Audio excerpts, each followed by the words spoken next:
What is up, everyone? Skratch coming up with another Raid Shadow Legends video. We have Ash on the channel with us today, guys. We're gonna talk about the most underrated legendary champions from each faction. Right, Ash? What's up, buddy? How you doing? What's up, Skratch? I'm happy to be here again, man. Happy to be here. How are you? Yeah, doing pretty good, man. Pretty good. Excited, you know.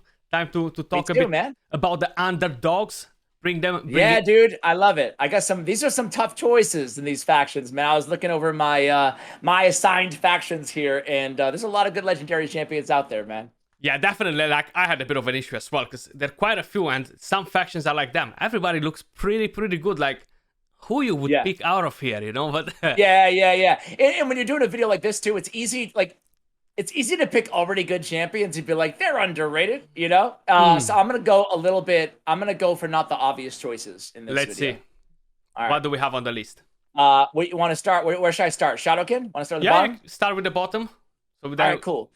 So Shadowkin, I mean, everybody knows how good Jintoro and Genzen and Ninja, Lady Kimi, Kyoku, Yumeko, Ryo, etc. I'm going to go with the first Shadowkin legendary ever added to the game, Yoshi the Drunkard. Who was a fragment summon champion way back in the day. He has a useful kit, man. Like, he's not one of the best legendaries in the game. I'm not going to sit here and say that he is. But he has a stun on the A1. Nice to have. He's got the burn and decreased accuracy on a 2-turn cooldown. 100% land rate on the A2. That's a really good ability for bosses, especially. On the A3, decent ability for the arena, right? Increased attack, increased accuracy. And then he comes back in, True Fear on all enemies. 100% chance if they're under increased attack, so you can really neutralize other Arbiter teams in the arena with the guaranteed True Fear. And then we have Turn Meter Fill each time an enemy receives a buff. Fantastic. And then we have speed in all battles by 19%, a la Duchess. So not too bad of a kit. I feel like he gets a bad rap because, listen, there's a lot of better legendaries in Shadowkin, but Yoshi definitely can serve a bunch of utility for a bunch of different players out there. Absolutely. He was actually a fusion champion, and when he was added, we only had one increased accuracy champion, and that was a rare one. So when they brought him in with so much power in his kit, speed, aura, increased attack, increased accuracy, fear, decreased accuracy, which is great for the Dreadhorn boss as well, and many other places in the game, I felt pretty good about it. The unique passive as well that gives him a bit of turn meter. I thought that he was a decent champion, and I was pretty excited to play him out, but a lot of people kind of started to don't like him anymore for a very long period of time now. But I feel like they're kind of like putting a bad mark on him. He's not that bad of a champion. He's actually a pretty solid one. He can do a lot of stuff for your team, you know. Yeah, absolutely. I mean, again, I'm not here to say that he's the best champion of the game, but I think that he's a very useful champion, versatile. Absolutely, yeah, definitely. I'm still using him today, and I have like pretty much every champion in the game. So there you go. Well, that's exactly, there you go. You're making my point. What are you using, the arena? In an arena? Yeah, arena, and I used to run him on the Dreadhorn boss. I might have to change my team now, because there are quite a few other champions, actually. Yep. Cool, man. Now, I'm going to go to the dwarves, and here we're going to talk about Beauregard, right? So he's more of a new addition to the game. He doesn't have like an OP kit. He's not that champion that you're going to pull him. I love that you picked Beauregard. I like Beauregard. He's actually pretty solid. And it's not that champion that you're going to get him and you're going to be like, oh my god, that's it. I beat the entire game. I can retire now. That's it. I'm out. But he's a good champion, right? So on the A1, he has an increased defense. It's a bit random, a bit weird the way it works, but he has the chance to place it on a teammate. Then he removes one random debuff from all allies, places a shield buff on all allies for 2 turns, equal to 20% of this champion's max HP. Now, a lot of these champions, they play shield based on the allies' HP, not their own HP. So that's the good thing here. If you build him with a lot of HP, he's going to give a bigger shield, so that's pretty helpful. And then we have increased resistance and increased speed buff on all allies for 2 turns. We thought that he might be doing some crazy stuff in arena. It's not necessarily the case. It's not that great for arena because the increased resistance will never work like the increased accuracy, you know? You gotta take the first turn and stuff like that. But he's pretty good for the Dreadhorn boss and can be good for the Hydra or other bosses in the game where you're struggling, you know, especially for the Doom Tower content. Yeah, man, I use him on Bommel, on my main Bommel team. It's nice to have that A3 ability, and the shield in between is definitely useful as well. I think some things go wrong. So, yeah, I think that Beauregard is a really, really solid champion. I agree with you that we thought, okay, increase resistance, increase speed, but it doesn't really work, like that. So I agree with you about the arena, but he can be good for like tag team, go second team or something like that. Absolutely. For a high resist team. So yeah, for sure. Absolutely. All right. Nice Revenant. I'm going to go with, I hate to pick double fragment or fusion champions, but I'm actually going to go with Verself the Grim. Another champion who as I recall, Skratch, a lot of people were kind of hating on this dude when he was released, right? He's an HP-based champion. He's one of the hardest hitting HP-based champions in the game, up there with like Sir Nick and Magnar. Not quite as much, but he's in the conversation. He's got a provoke on his A1 with a shield. On the A2, he's got an AoE, an extra hit on enemies with CC debuffs, and then he has Leech as well on a 3-turn cooldown. And then he's a great support champion because he brings increased defense and ally protect on a 3-turn cooldown. So that's fantastic. A lot of damage mitigation in that ability. And then when hit, he has a chance of placing a provoke on the attacker for 1 turn. Occurs once per hit, HP in all battles by 33%. I mean, it's a fantastic kit. It's not, again, similar to Yoshi, he's not, I would say, end game, but you can definitely get versatility out of this dude, help you out, especially anybody, struggling with dungeon progression can get utility out of Verself. Absolutely. He was definitely a hated champion. And talking about how underrated he is, he could be pretty strong for Hydra now, man, because we have so much provoking his kit. I just realized that now talking about him, but the A1 has provoke, the passive has provoke. We have all these crazy buffs helping to keep our team alive. So if you're building a team that's kind of like controlling the Head of Mischief, I think like he could be a very, very powerful champion for Hydra nowadays, actually. 100%. Very interesting. Yeah, you got to test him out, right? Yeah, absolutely. Yeah, definitely. Cool. Dark Elves. Dark Elves, and here we go. So we have a bunch of champions in here as well, guys. Honestly, I'm going to pick the free one because still a lot of people don't really love V6, but honestly, I got her on my free-to-play account, man, and I had such a blast playing her around because she's so good. She has so much stuff in her kit now, and even today, a lot of people tend to put her on the side. You know how it goes. This is kind of like you're saying. When they're free, they're not appreciated, So it's true. It feels the same with her as well, man, honestly. Like, the A1... Yeah, she's a beast. Yeah, decreases turn meter with the A1, which is pretty good.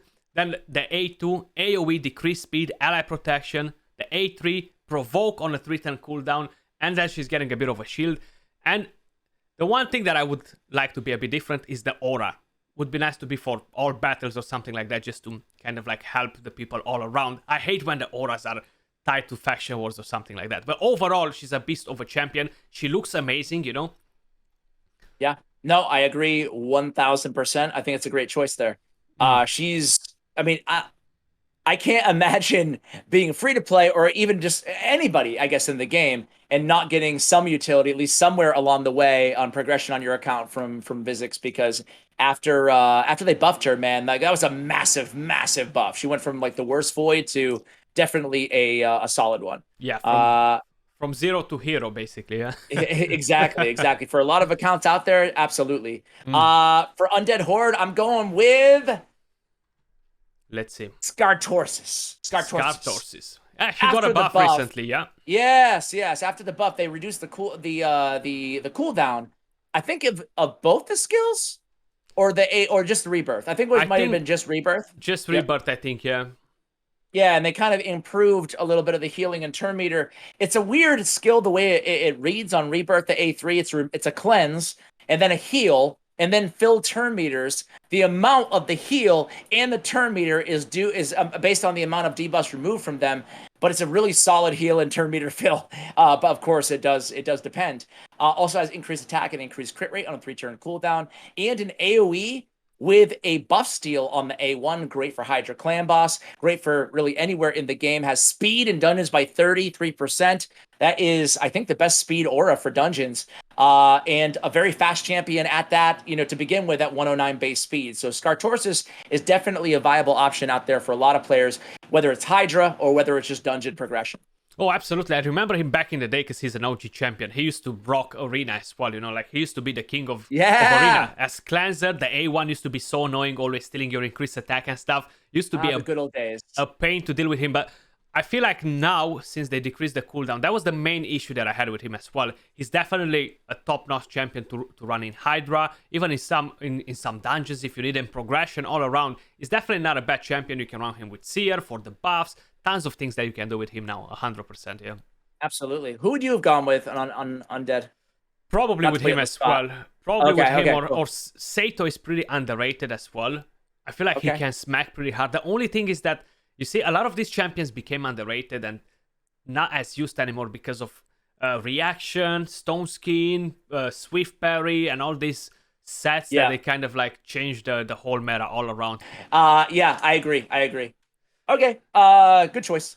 That was my choice, but Saito's good too. You had a good choice there, yes. Thank you. Thanks, brother.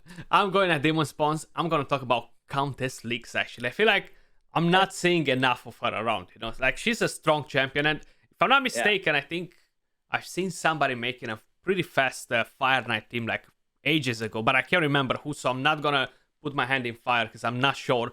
But she's a pretty strong champion, though. She has this unique passive as well.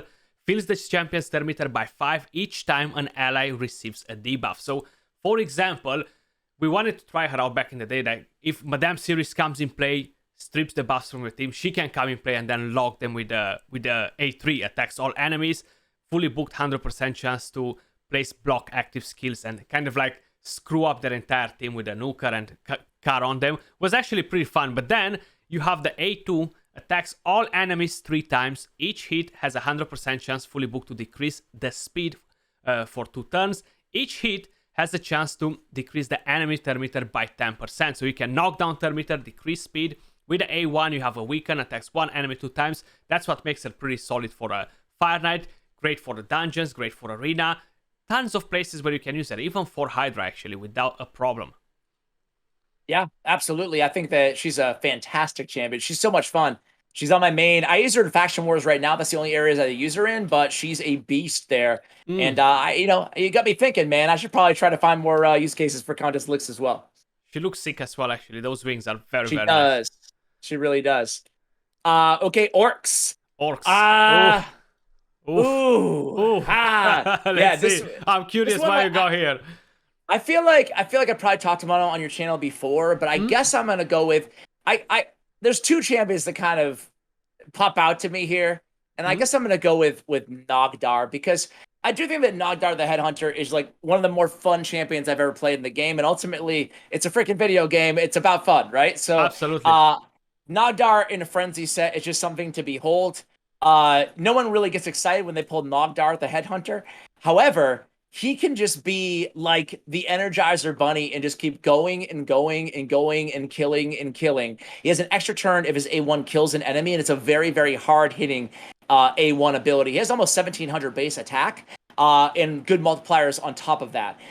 He has sacrificing HP on his A2 ability after attacking, putting continuous heals on himself. And he's also sacrificing more HP on his A3 ability. And the best thing is, so he's always low on HP, which makes him perfect for Frenzy again. And then on his... because basically Frenzy, how it works is anytime he's losing HP, his turn meter goes up, and then on his passive, revives his champion 50% HP and 50% turn meter when he's killed if everybody else is alive. So he just keeps reviving himself and just keeps going and going and going, which is absolutely fantastic. Have a lot of fun. He's on my my main Faction War team as well, Skratch, and he's like, he does all the damage. Like, he carries the entire team in terms of DPS because he just keeps going turn after turn after turn.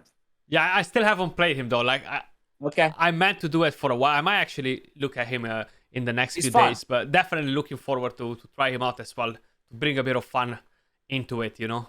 Yeah. He's definitely, try him out in Frenzy and see what you think. Yeah, 100%. I gotta do it. Okay. Now, I'm gonna move over to the Skinwalkers. Here, we have quite a few champions, but I feel like she got a buff recently, and again, I'm surprised to don't see her used as much, because she is the best spirit nuker in the game now. Cleopteryx, Leo. Right? Have you tried her out? Dude, she is insane, man. 100%. Insane. I really thought that I'm gonna see tons of Cleopteryx in arena, but I'm not. I don't know why. Like, Is it because she needs to be booked, or what's the whole thing with her? She has the increased crit rate, increased It's because crit she's damage. free, bro. It's It because might she's be. free. It People might don't be. like. Yeah. But we have the Go increased ahead. crit rate, increased crit damage, attacks all enemies, right? We can drop a block active skills if they are under a hex debuff. And then we have another AoE attack and places an increased accuracy on the champion, has a chance to drop hex on everybody and fear if they are under hex. And she smacks so hard with both of these skills. So you can actually build this champion with 70% crit rate. That's actually such a huge thing for people that don't have insane endgame gear, you know? Yeah, dude. Nothing to add other than she is a boss in the arena. Like she smacks. She's right up there with the top damage dealers. So yeah, that was a great buff, honestly. Absolutely. I'm actually pretty pumped with her. I'm using her time to time in arena, and she doesn't disappoint at all, actually. Yeah, man.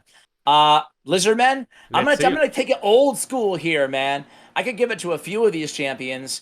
But in my heart of hearts, I feel like, again, it's the free thing, and not that he's free, but Razin, right? So Razin Scarhide is slow.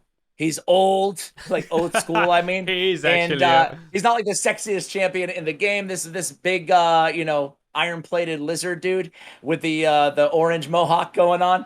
But he really is just a great champion. And for me, it took me a while to actually recognize how good he really is, right? He's got buff removal on the A1, great for Giant Slayer with a triple hitter, can deal some really serious damage. It's got to be one of the hardest hitting or total damage capability out of any defense-based A1 in the game.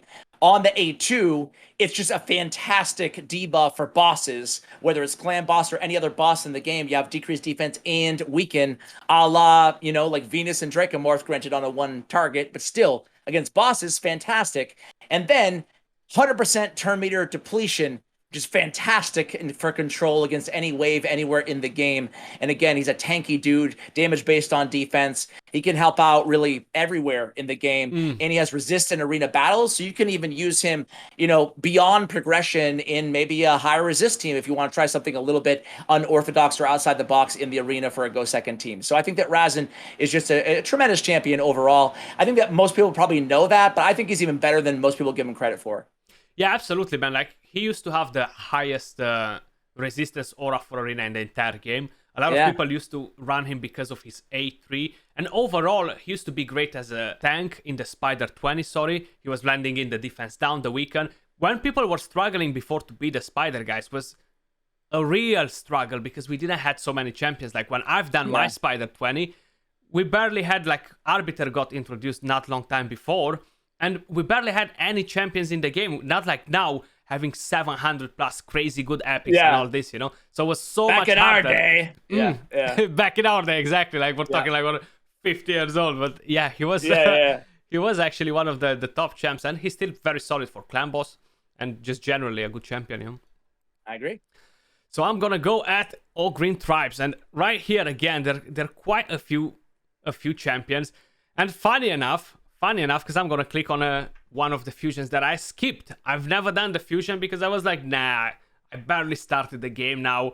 I don't have the resources to get it. Shamrock. So Shamrock, he can do a lot of stuff, actually. Like, his kit is so damn complex. Like, he has so many things going on. He has pretty good base stats.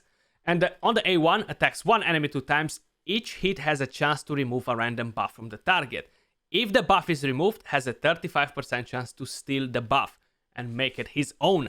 On the A2, places an increased defense on all allies for 2 turns, places an increased speed on all allies for 2 turns if they have more than 50% HP, also has a 50% chance of placing a 30% increased crit rate buff on those allies for 2 turns, so that's 3 buffs already, and then places a revive on that buff on all allies with less than 50% HP, and continuous heal for 2 turns. Like, so much going on, He's great to run with Seer, for example. And even as a support champion, if you get him like earlier on, mid-game, you're progressing through the game, you don't have all the top champions, he's actually going to do a good job at keeping your team alive and just carrying them through dungeons and stuff, Yeah, they gave him a pretty big buff, I don't know, a year or 2 ago. I don't know, but his kit makes a lot more sense than it used to. So I totally agree. I like Shamrock a lot. And you know what? I didn't think about him as a Seer Karma Burn activator, but that's actually a good call out there. Yeah, because he has so many buffs. Yeah, in the exactly. kit, you know. Pretty cool. What do you have next? Barbarians. Oof. So this one Might be a tough one. Is a real tough one. It comes down to 3 for me. It comes down to Operdin, who got a lot of hate. Another reoccurring theme here. Yeah. But he's one of the better healers out there. It comes down to Yakarl, who I think is a lot better after his buff. Still not one of the better Void Legendaries, but it's a lot better than he was. But I'm actually going to go with Contra the Cyclone. People probably already know. Maybe I should have gone with Operdin to be a little bit more, controversial or whatever. But I think that Contra is just fantastic. She has tons of defense. She brings similar. She's like the inverse of Shamrock, exactly. where she has a billion debuffs on her A2. They're at random, which is hard to predict, but there's a lot. I mean, there's a lot, and they're very useful. They're good debuffs to have, right? And then her No Escape passive is really, really dynamic. We're decreasing each enemy's accuracy by 10 for each debuff they're under, 4% less damage for each debuff on the attacker, a heal of 1250 each time a debuff expires on an enemy, and she's landing so freaking many. And then Provoke if there are 5 or more debuffs at the start of this champion's turn on enemies under 5 or more debuffs, which is actually happens a lot more than you'd think. Because she just lands so many debuffs. I was surprised how many provokes I was placing with this champion. And then she can place debuffs on weak hits, which is tremendous. A fantastic spider tank. Fantastic, really, in Faction Wars or anywhere else that you need a kind of a niche outside the box debuffer on your squad. Yeah, absolutely. Like, I think this is a very good choice, actually, because a lot of people get her, trash her. That's it. They forget about her. But she can do actually a lot of things, and even for the Hydra she could have some potential nowadays, because why not? She's a very tanky champion, how you said it as well. She brings so much to the team as a debuffer, and the passive is very, very strong. So I definitely think Contra is the best choice out of the Barbarians here, 100%. Yeah. All right, we agree. Absolutely. Now in the Sacred Order, again, so many champions here too. I'm gonna have to go this time around with Cupidus. Now, okay. He's one of these champions that you get him, he's shiny, he looks nice, but then you're quickly gonna be like, I'm gonna put this champion away because what can I do with him? I already got the other champion. He's a bit better, I'm not gonna use him for arena, but people tend to ignore how hard he can hit all around as a champion. You don't need Venus with him, but if you have Venus, of course, he's gonna be much better. The A1 is AoE, amazing on a stun set. He's a beast in Faction Wars, beast even to farm campaign if you need him earlier on or mid-game or anything like that. A beast for arena. The A2 attacks 3 times at random. That makes him pretty decent for the Fire Knight if you're trying to create a new team or something like that to progress through the game.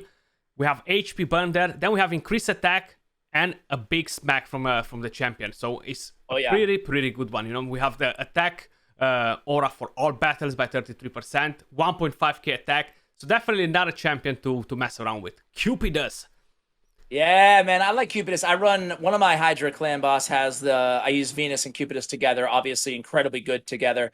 I agree. He dishes out a ton of damage. Only downside is, again, like his defense is very, very low. So tough to keep this dude alive. But if you have a reviver, you're totally good. I agree, though. Very fun champion to play. And I've always thought he was a lot better than most people do. So I agree. Absolutely. All right. High elves. Big Snail? Nah. I mean, Pixneal is, I mean, dare I say, I'm going to turn off every single one of your viewers here, but I think that Pixneal is not as bad as people. Same thing with Alexander, right? Like, I guess I can find the good in any of these champions because I put myself in the shoes of somebody who's starting out and pull one of these legendaries, and they'll still be able to use Pixneal. I mean, she still has continuous heal and increased defense on a 3-turn cooldown and stuff like that. She still has freeze, but yeah, she's not great. Anyway, who would you go with here? Man, actually, it's a tough choice here, honestly, because I wouldn't pick Pixneal, honestly, just because I don't like her either. I hate that she needs so many books. But then you have, I would probably lean towards Royal Huntsman, I think, personally, yeah. Okay, I'm not gonna go Royal Huntsman. I think he's just all right. I think I'm a hater. I'll go with Basilius Rowanus. Would you rather have Royal Huntsman than Basilius Rowanus? Thing that I like about Royal Huntsman is that I have the defense down AoE, so that could be pretty decent. And the very hard hitting A3, you know? Oh yeah, that's like definitely the highlight of his kit, especially in the arena. But Basilius, he got a pretty big buff. They increased his stun to 100%, so now I think he's the third champion, maybe. What, Basatha, Astralon, and Yeah, Basilius? I think so, indeed, yeah. Who has a guaranteed stun. So he's one of the only champions in the game with a guaranteed stun. Decreases each target's turn meter by 50% if the stun is not placed. So nice kind of failsafe, I guess, on that ability. And then he has a hard-hitting A2, 3-time hitter, ignoring defense, shield, or increased defense, shield, half of defense, and block damage. They also added to his multipliers as well in the last buff. So they bumped the stun up to 100% from, I think, 75. And they also gave him better damage overall. So he's a lot better than he was, you know, when I think he was one of the more underwhelming legendaries in the game before the buff. He's still not like end game or top tier, but he's usable now. So I'll give a shout to Ronus. Yeah, he's not a bad choice at all, actually. Like, you're pretty right on it, because the stun is pretty important for CCing. And you're going to end up in using him not only in Faction Wars, but he's going to be great for Doom Tower waves, great for Dungeon waves, even for Arena because of the damage, the stun. So I can definitely see this champion having some use on a lot of accounts, you know, 100%. Yeah, man. All right. Last but not least. Last but not least, I'm going to go with the Black Knight. So, ooh, okay. Yeah, a lot of people hate this guy. I don't know why, man. Yeah, me neither. I mean, probably because of his A3. You know, I was gonna say that A3 is so dumb, but other than that, great champion. I know, yeah, the A3 is awful, guys. Like, I'm totally with you. It should definitely be adjusted, changed, just make him do something else. But the A1 has a chance to provoke, great for the Magma Dragon, great all around as a champion. The A2 is the only champion in the game that has continuous heal and increased defense on all allies on a 2-turn cooldown, man. Like, that's so powerful. People don't value this as much because you're constantly gonna be able to keep these buffs on your entire team. That's what makes him so damn good, you know. And the passive places an unkillable buff on this champion for 1 turn if incoming damage exceeds 15% max HP in 1 attack. Very good base HP, great on a shield set. You can definitely run him even for arena on a shield. So many options for the champion, you know. Yeah, I totally agree. That lower visor ability is like, that's right up there with Iron Brago's ability, you know, the increased defense for 3 turns on a 3-turn cooldown. Yeah. This is the same kind of thing. Increased defense can be up all the time and all allies with the heal on top of it. Tough to kill this dude. I mean, Force Affinity, he's got that passive is pretty crazy. As you mentioned, a lot of HP, a decent defense. I agree with you on Black Knight. Absolutely. Definitely a pretty solid champion. Guys, let us know in the comments down below if you think we missed any of the champions, because, hey, we humans too. But basically, these are kind of like our picks, the most underrated champions from each faction. Let us know which one is your favorite out of them, and we'll catch you all soon in the next video. Don't forget to head over and check out Ash as well, guys. Peace!